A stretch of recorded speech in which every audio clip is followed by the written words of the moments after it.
So 4 best friends from high school got together after many years for a reunion of sorts.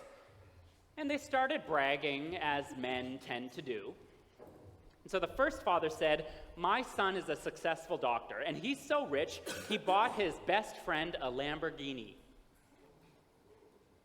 Well, the second father said, "Well, my son is such a successful lawyer, and he's so rich, he bought his best friend a yacht." Well, the third father said, "My son's the CEO of a big company, and he's so rich, he just bought his best friend a castle." Well, the fourth father said, "I don't know if you'd consider my son successful, but I do. I mean, he doesn't have a job, but he recently came out as gay, and I am so proud of him for finding his authentic self. But, I mean, his 3 boyfriends did just give him a Lamborghini, a yacht, and a castle."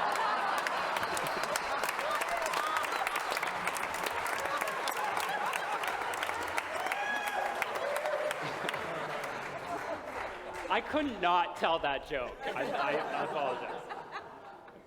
Anyways, today's sermon title is Money, Success, Fame, Glamour.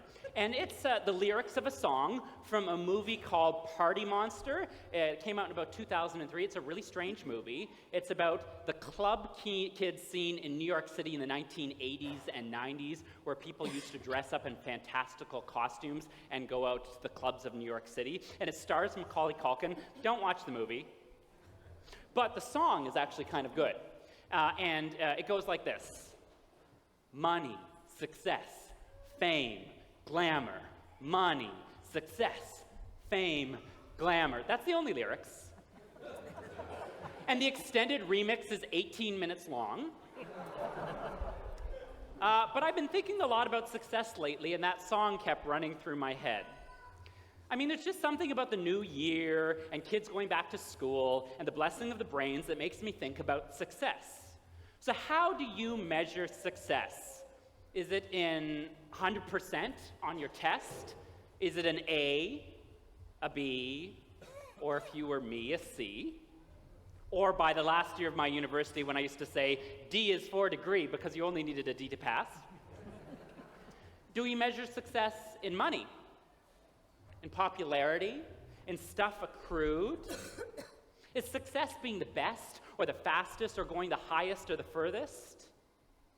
Or is success the most improved?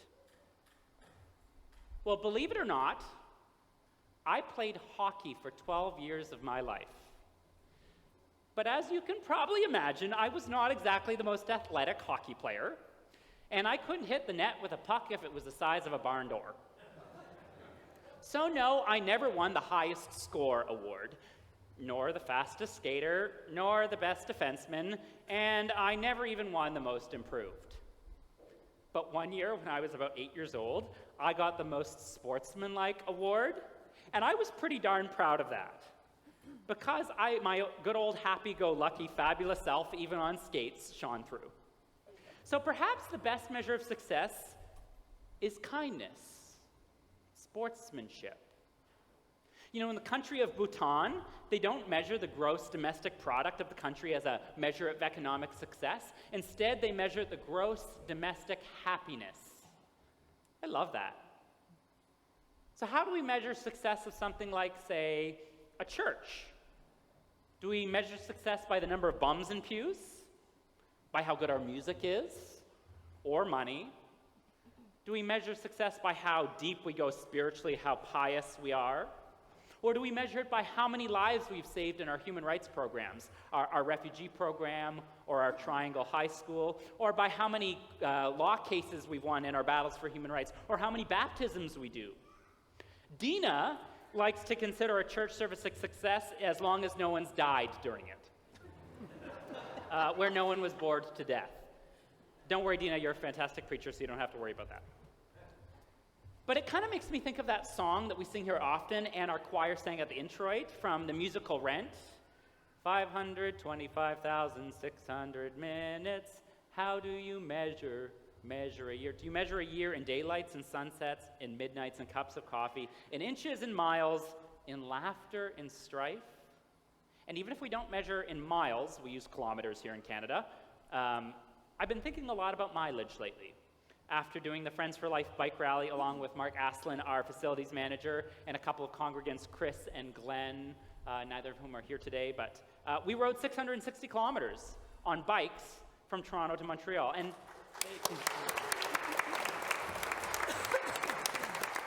but here's my question.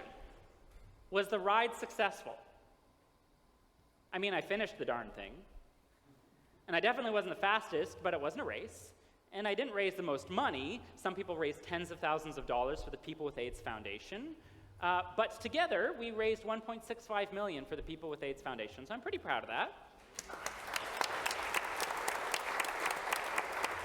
And many of you contributed to making that part possible because we were partners in this endeavor. We even had some volunteers from the church, like James, who was lugging all of our gear around every day as one of our rustlers. But if you're going to try and measure it, is it in gross domestic product, how much money we raised, or is it in gross domestic happiness that was obtained? In some ways, the ride was very successful. But my goal to find my future husband, as far as I know, was not successful. But I'm still working. But you know, everybody talked about how when we arrived in Montreal, it would be such an amazing feeling, and we would be so emotional, and for sure everybody would start crying. But when I got there, it was kind of bittersweet. And I was just excited to get off the darn bike. But you know why? I realized it wasn't about the destination. It was about the journey. It isn't about the destination, it's about the journey. And it was the journey that was meaningful, not the destination. And while I was successful in getting to end, that wasn't the point. The success wasn't just in completing and getting to the destination, but it was in enjoying the journey. After the 9 a.m. service, Mike Dodds pulled me aside and told me a quote he saw on a poster with a picture of Terry Fox that said, "Not all marathons are won at the finish line." Because Terry Fox was a failure. He failed his mission to run across the country. He did not reach his destination. But I can think of no more figure more inspirational and successful than Canadian icon Terry Fox. You know who else is a failure? Jesus of Nazareth. That might sound a bit controversial, but you heard me right. Jesus was a failure. If his goal was to get rid of the Roman Empire and free his people, he failed because the Roman Empire remained in Judea for hundreds of years longer. And if his goal was to lead a rebellion and a revolution, he failed because he was arrested and tried and tortured and killed, and his followers went into hiding for the next 50 days until the Pentecost when they emerged, but they were content to follow the rules from then on. And if his goal was to bring about God's dominion on earth as it is in heaven, well, we're still waiting, because sometimes it feels more like hell on earth than it does like heaven on earth. And if his goal was to declare God's Jubilee, a new era of economic justice where there'd be enough food for all and no more poverty or war or strife, well, we know that those things are still fine and well in our society because there is still war and poverty and strife all around us. And if his goal was to stay alive, then he failed that one too. But Jesus was very much a success, even though he was a failure, because he wasn't trying to do any of those things. Because Jesus wasn't about the destination. Jesus was all about the journey. And while he may have been a failure in one sense, he was a tremendous success in another. Because you can still fail and be successful. And we are the proof of Jesus' success. A few hundred people 2,000 years later, gathered in the Riverdale neighborhood of Toronto on this journey called life, seeking to grow spiritually and do good work together, and becoming greater than the sum of our parts. And though Jesus died, he is still alive and well in our world, in you and in me, the Christ in you, the Christ in me. And we haven't reached the destination yet. Heck, we don't even know where the destination Jesus was leading on is, let alone where the journey will lead us. It's much like when the people of Israel left Egypt. One translation says in the book of Exodus, God led the people on the circuitous route along the desert road to the Red Sea. God led the people on the journey not from point A to point B, which was only a couple days' travel. Instead, God led the people on a circuitous route through the desert for 50 years. Kind of like those old family circus cartoons where little Billy has the dotted lines and he goes inside and out the window and up on the tree and then down and around and through a rabbit hole and up and over. And ain't life like that too? Hindsight is 20/20 if we knew the pathway, but we don't. And so, in Jesus' Sermon on the Mount, the most quintessential speech he gives in the entirety of Scripture, Jesus says, don't worry, saying what will we eat or what will we drink or what will we wear, for that's what the Gentiles worry about. And all the worry in the world will not add a single hour to your life.